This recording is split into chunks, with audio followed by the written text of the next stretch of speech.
Pemerintahan di bawah Presiden dan Wakil Presiden Republik Indonesia, Prabowo Subianto, Gibran Rakabuming Raka, akan memasuki usia tahun pertama pada Senin, 20 Oktober 2025, besok.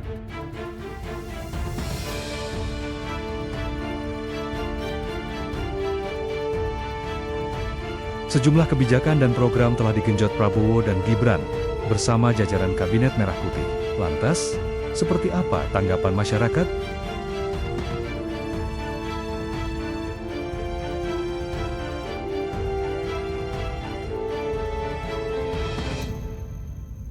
Yanti, warga Kalimantan Tengah, menilai kinerja kepemimpinan Prabowo Gibran di tahun pertama melahirkan kemajuan sangat bagus. Ia juga berharap isu korupsi di Indonesia dapat segera diberantas dan tidak tebang pilih oleh pemerintahan saat ini. Bagus sih, kalau begitu diberantas semua itu lebih bagus. Jadi biar nggak ada hal-hal yang korupsi lagi gitu. Dan tidak tebang pilih ya Bu ya? Iya, jangan yang kaya makin kaya, yang miskin makin miskin gitu. Harapannya Bu buat pemerintahan ke depan? Ya supaya lebih maju lagi aja lah, supaya lebih maju lagi ke depannya, lebih bagus untuk masyarakatnya. Oke.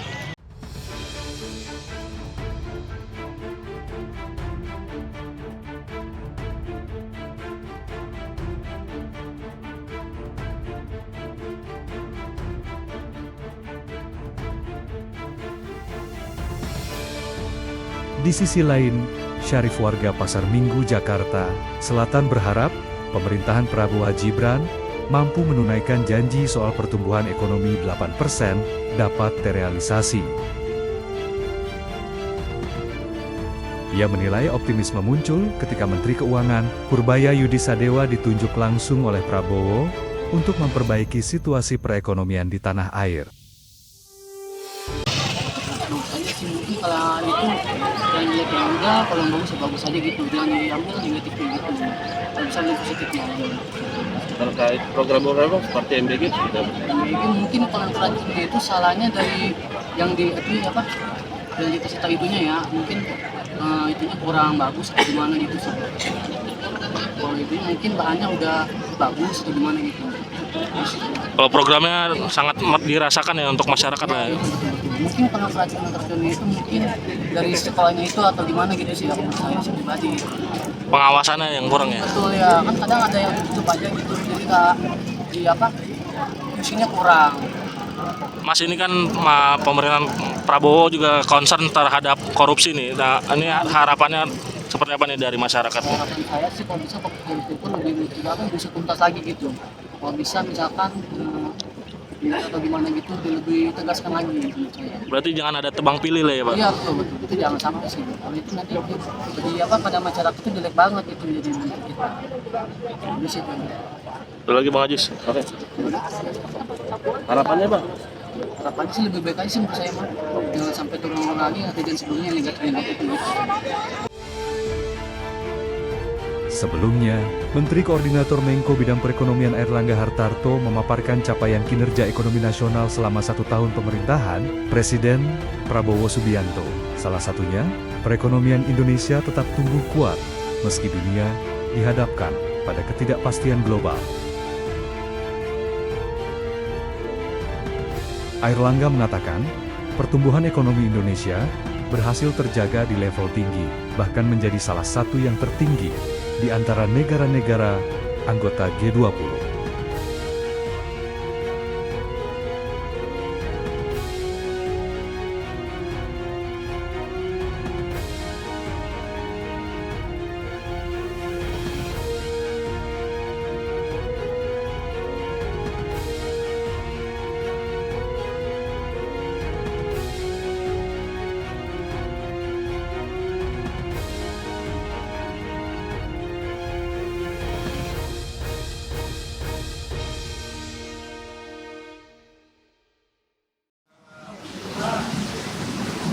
Selamat malam teman-teman. Langsung aja kalau pertanyaan silakan. Tadi yang barusan rapat ada 2 hal. Satu, rencana bagaimana menarik uang dolar yang orang Indonesia suka taruh di luar balik ke sini, tapi masih belum matang, masih kita matangkan lagi. Tapi kalau saya lihat rencananya cukup bagus sekali, jadi kemungkinan bisa dijalankan dalam waktu mungkin 1 bulan ke depan, itu utamanya. Yang kedua tadi ada Menteri Sosial menjabarkan programnya tahun 2026 yang biasa kurang anggarannya. Dia minta nanti kalau bisa ditambah anggarannya. Akan kita pelajari bersama antara keuangan dan sosial, nanti baru kita hitung seperti apa kalau perlu ditambah dan bagaimana cara nambahnya dan kapan akan ditambah. Terus soal dolar tadi, apa Pak itu? DHL lagi atau Oh enggak. Ini betul-betul market base. Kalau saya kan orang market. Jadi ya pasti market base, bukan memaksa orang itu, tapi akan memberikan. Ini masih belum matang ya, boleh ngomong ya? Saya nggak tahu. dikit aja mungkin pendiskil Pak. Kira-kira akan ada insentif di mana orang Indonesia lebih suka naruh uang dolar di sini dibanding di luar. Saya baru tahu juga bahwa ternyata setiap bulan banyak juga yang kirim ke luar negeri orang Indonesia. Uangnya utamanya ke beberapa negara di kawasan sini. Jadi kita akan menjaga itu dengan memberikan insentif yang menarik sehingga mereka nggak usah capek-capek kirim dolarnya keluar. Itu utamanya. Pak, tadi sebelumnya BI pas RDG lalu bilang katanya sebenarnya suplai dolar itu membaik Pak. Nah itu gimana Pak? Ternyata diskusi Presiden untuk menarik lagi dolar kita lebih baik Pak. Oh enggak, gini. Mungkin sekarang emang membaik, tapi kita masih ngelihat ada yang masih bergerak keluar. Kalau kita bisa jaga masuk ke sini, nggak keluar, cadangan devisa kita akan lebih besar lagi dan perbankan kita punya supply dolar lebih banyak lagi.